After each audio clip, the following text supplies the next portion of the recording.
Hey, good morning. Um, Welcome to this is going to be my the final episode of Sunday Over Easy. I, I'm, uh, I'm starting a new career, new job. I'm relocating up north. I'm in the middle of doing that right now, actually, and I'm going to focus on my new career and some of my side adventures that I'm going to be doing, and I'm going to use all the things that I've kind of outlined in my profile on Facebook. If you look at that over the past 7 or 8 years, I've went in depth on a lot of different things, from quantum physics to anatomy, physiology to psychiatry to psychology, Upanishads, the Bhagavad Gita, the Bible, and just really tried to find a lot of things in all of those teachings that helped me recover from what I thought was a hopeless state of body and mind. And in traveling that path, I've been able to achieve a lot of things that I never thought I was going to be able to achieve, And I hope that some of what I've written might help some people if they ever have problems that they're trying to deal with in their lives. And I think of I have a lot of quotes, and some of them I created and some of them I copied and stuff, that I think about and remind myself is from time to time. And they kind of help me when I kind of feel stuck or having a tough time in certain situations. I think of those quotes and those people and what they did, And one of the things that I like to think that I try my best to do is Einstein's quote about try to achieve the things that are at the realm of possibility, that the things that you least think that you can achieve. Try to set those as your goals, And to me, that's kind of like shooting for the stars and shooting for the moon. And even if you miss, you're in the stars and stuff, So, Bruce Lee has this quote that I like too, that I try to think. He says, "Don't wish to live an easy life.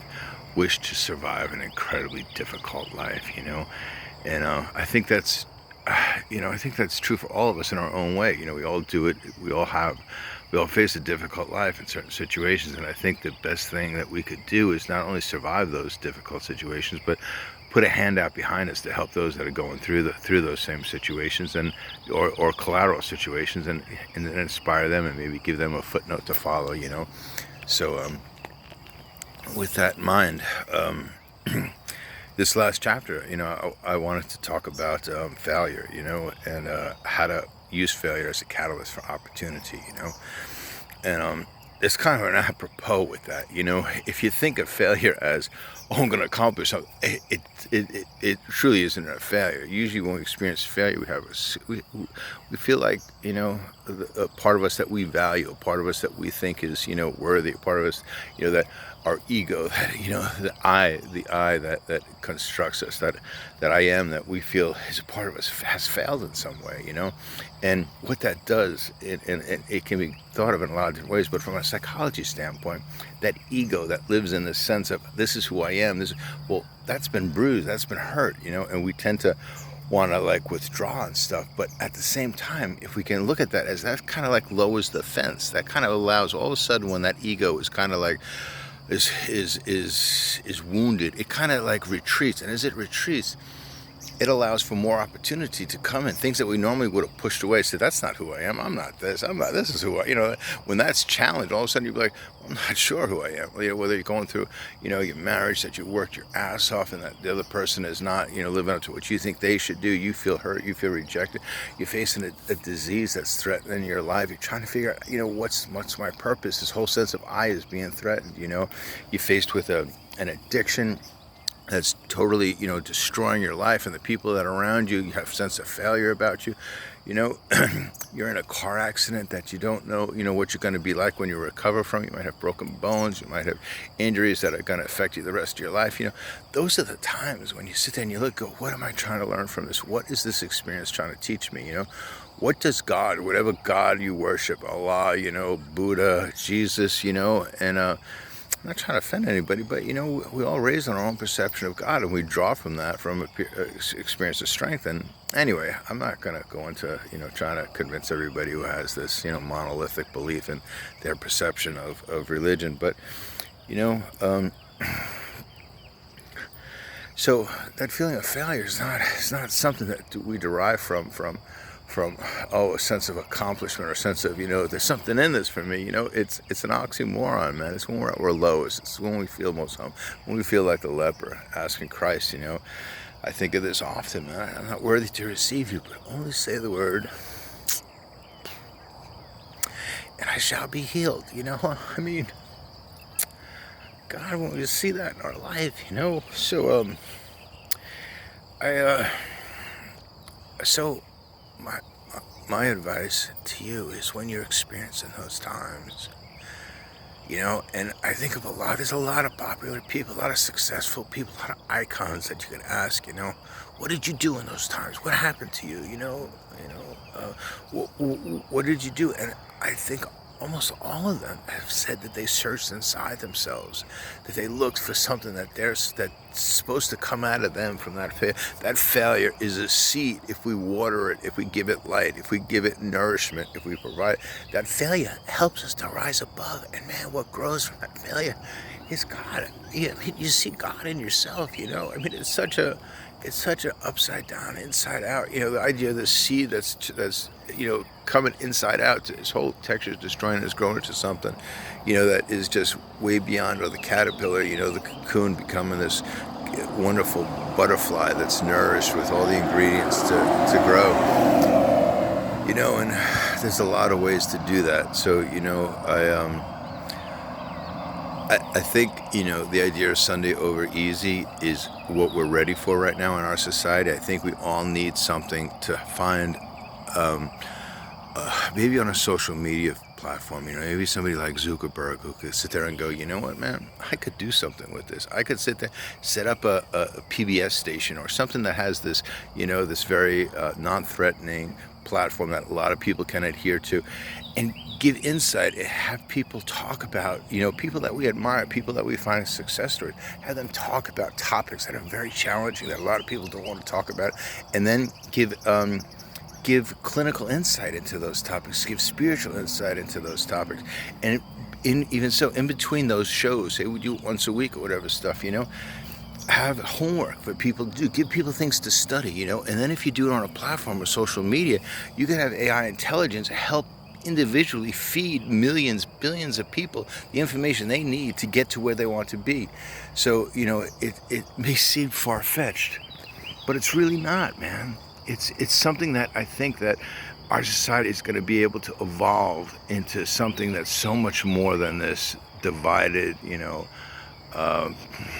factions of, we're all prejudiced. We all have our own sense of, this is who I am and this is what I am and stuff. And, and then we can find a way maybe, by trying to come at people from their feet instead of their head, and give them the ability one by one to find a common purpose and to help other people, And man, I call it being selfish in a selfless way, because once we start helping other people, once we realize, we go, oh my God, that helps me so much if I help someone else. And even better yet, if I help someone else when they're not aware that I'm helping them. If I leave, if I pay for somebody's meal, and they don't know who paid for it, if I pick up a piece of paper off the floor that somebody discarded and not, and just throw it away, just do simple things. It's amazing.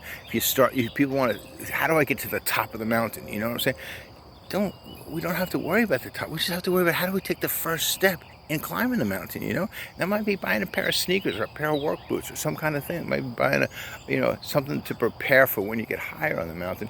And I'm using that as an analogy. So whatever your issue is that you're dealing with, think of the first step that you need to take. Think of that, you know, well, and alongside, think about how can I help somebody else when I'm going through this situation.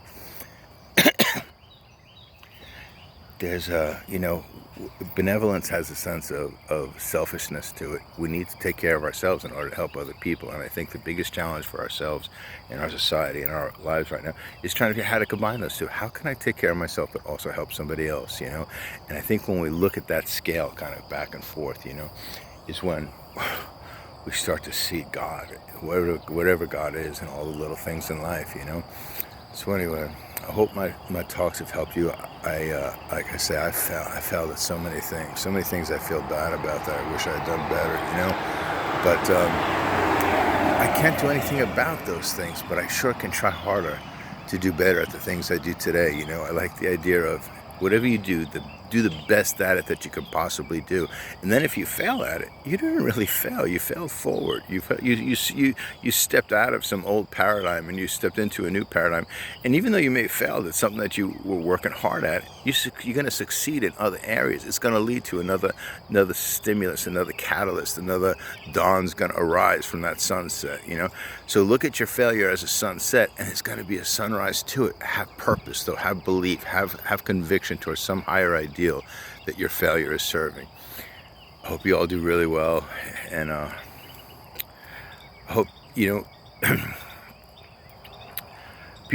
lot of people say, you know, what's it going to matter 100 years from now? You know, what's my existence really going to matter? You know, well, if we don't think it's going to matter, it really may not matter. But what if we went through our lives thinking 100 years from now, it's going to matter?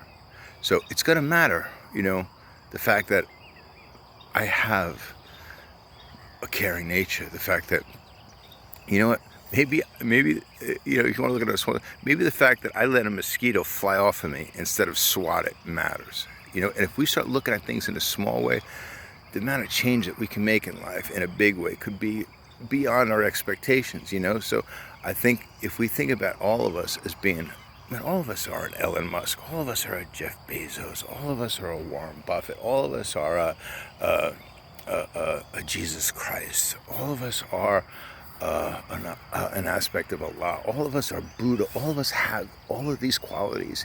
And the fact that if we think 100 years from now that they're going to make a difference in a way that's benevolent, that gives to this universe, then it will.